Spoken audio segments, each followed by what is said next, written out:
So you said you're grabbing your life back one bit at a time. What is it that you want most from the rest of your life at this point? I want my freedom. The government has the evidence that I'm innocent, and the Department of Justice has everything they need to prosecute people for perjury and the crimes they were committing during this whole setup. I want my freedom back. A question I should have asked earlier, but it just occurred to me now. Um, why were you in solitary to begin with? To keep me from building a case. This was, I am a political prisoner, David, in America. This is about the Big Cat Safety Act, is all this is about. They nicknamed that bill the Tiger King bill the minute I got arrested. I fought that bill for 11 years, keeping it from passing. As soon as they arrested me, they kept me in solitary confinement so I couldn't build my own case, I couldn't defend myself, and I couldn't fight this bill.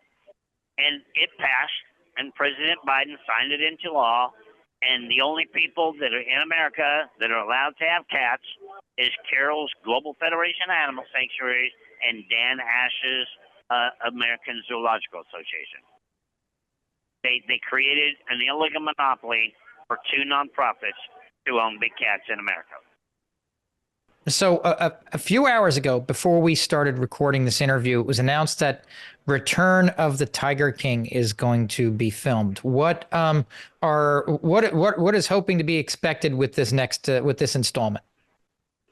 Okay, well, it's going to show the truth before, during, and after my trial, because we're gonna interview people without paying them to tell the real story and the true story, especially the people that were refused to be able to testify. They weren't allowed to testify. Okay, and then it's going to show everything that's going on in the prison, and this is not going to be an Orange is the New Black where everything's made up. Whoop. This is Joe documented everything in prison, okay, and sent it out to the world in safekeeping. And then in hopes it's going to be of me getting out of here. And moving on with my life and telling the rest of what needs to be told. Do you see yourself maybe moving in a direction for like prisoner advocacy and things like that?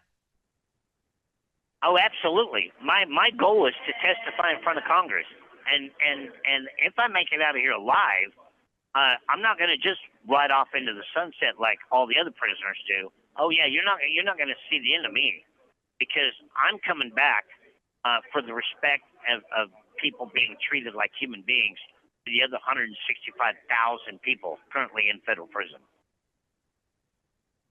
Is there anything that, I mean, you've been covered so many different ways by so many different people. And like you said, the media sometimes has a way of taking things and twisting things. And is there anything that you want people to know, if you've got the opportunity to kind of say it about you that they haven't either already heard before, or maybe somebody took and twisted and got it wrong? Is there anything, I mean, having an opportunity to put it out there, is there anything that you would like to add or share?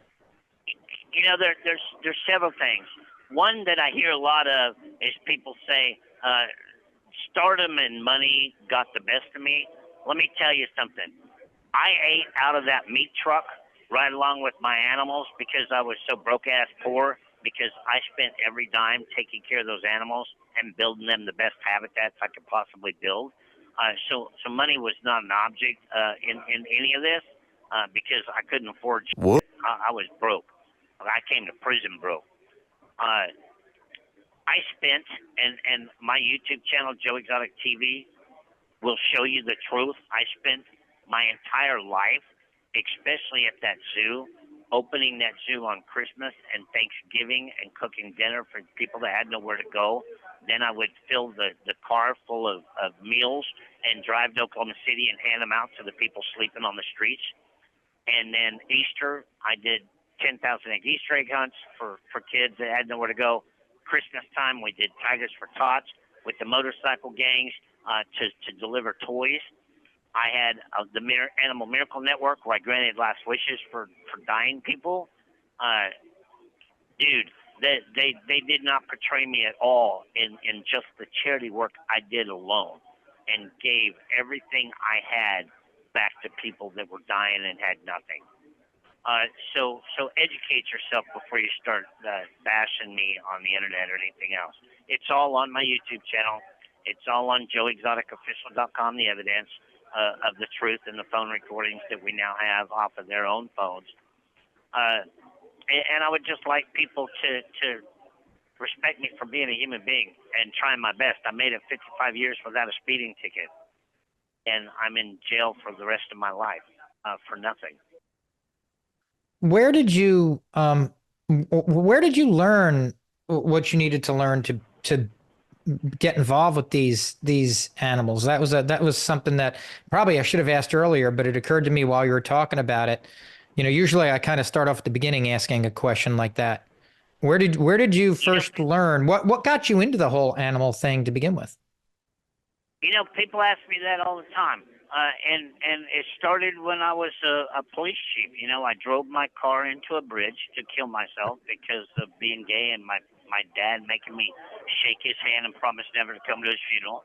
That tipped the scale. Then when I got out of the hospital and I went to rehab, I went to West Palm Beach, Florida, and my neighbor worked at Lion Country Safari and brought home all the baby lions and monkeys and stuff at night to take care of. And that's where I kind of got the addiction of exotic animals.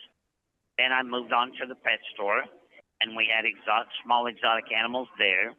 Then when my brother died, I wanted to open a sanctuary to rescue big exotic animals. And honestly, God gave me a gift, okay, because I knew nothing about tigers. I never even seen a tiger until I rescued my first two tigers. And I locked myself in a cage with them to clean their cage. And these were adult tigers that I had no idea who they were. Never got hurt. Got them up to health. One day I walked out there and there were 6 babies in the house. That was my first work with baby tigers. And I learned as I went from my peers, and that was people like Steve Irwin and people that worked at the Oklahoma City Zoo and everything else. And I have to give credit to those people because they taught me just about everything I knew, and then I learned everything else on my own. And I got to where our protocols with our veterinarian, she authorized me to do my own sutures and my own minor operations and neutering and of animals and stuff like that because I grew and I learned so much hands-on that she knew I could do it on my own with just a phone call or FaceTiming her while I was doing it. So I should have died many times. I never got hurt by one of my cats, never. And I walked in a cage and I laid on the ground with 20 full-grown tigers and lions at a time.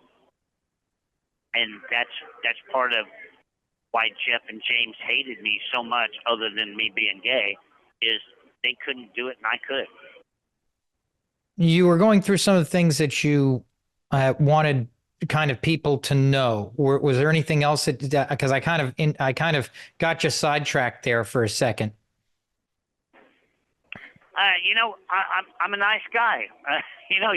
Whether you agree with my lifestyle of who I choose to marry and fall in love with is beside the point. I do good work. I help a lot of people. I still do that in here. I run a soup kitchen in prison for the people that have no families on the outside to help them. And I'm never going to stop. I can get out of here and I could become a millionaire, and I'm still going to help the needy and the people that need help. And on that note, I am probably, I don't know really how famous I am. I know I'm pretty famous because of the mail I get. They bring it to me in Walmart bags. And since I've been here at Santa Rosa County, I've had FaceTime on this video machine from Scotland and Ireland and Australia and the United Kingdom, all over the world. And I can promise you that I'm probably one of the only celebrities that gives my supporters and my fans the time of day to acknowledge that they're human beings and they are my supporters and my fans, because I answer every email, I answer every letter, and I answer every video machine now that I can actually video chat. So I want to say thank you for the support and the people who believe in me. But it's a long way. We got a long way to go to save my life. I've fought prostate cancer, and now they tell me that I have lung cancer. We've been dealing with PET scans and CAT scans and X-rays. Now I have to go through biopsies to determine the guarantee of lung cancer. So I just need some help, and I don't need your money necessarily. I need your voice, and that is to put free Joe Exotic in every comment that you ever see Donald Trump and President Biden make until we correct this. Have they staged it? I mean, have you had a PET scan yet, and have they used that to stage it? I had the PET scan on a Friday, and they shipped me here on a Monday. So I have not been able to discuss with my doctors Oh, wow. the results of the PET scan. Yeah. Well, But it showed up on an X-ray, and it showed up on a CAT scan. That's why they did the PET scan. got it. Yeah, and here you are wanting to know what your stage is, and you can't find out. You know, and it really, David, at this point in time, it doesn't matter to me, because I'm not going to go through treatment, because being locked at the prison hospital in North Carolina, where they treat you for cancer, they keep you in solitary confinement. No TV, no radio, no nothing, no visitors, no nothing. And I puked and I bled for a year on prostate cancer, and I'm not going to do it for lung cancer. So I've signed my DNR and my advance directive and my refusal of treatment, and I will take my chances to make it out of here and get help out in the real world, because I watched too many people die in the feds from them not caring and the over-treatment of chemo in here, and I'm not going to do it. I'm just not going to do it. Understood. I need help getting Joe, out of here before I die in here. Thank you for joining us. I know that the prison phone is going to cut us off any second. Thank you. I appreciate it. Tell everybody around the world I love them. All right?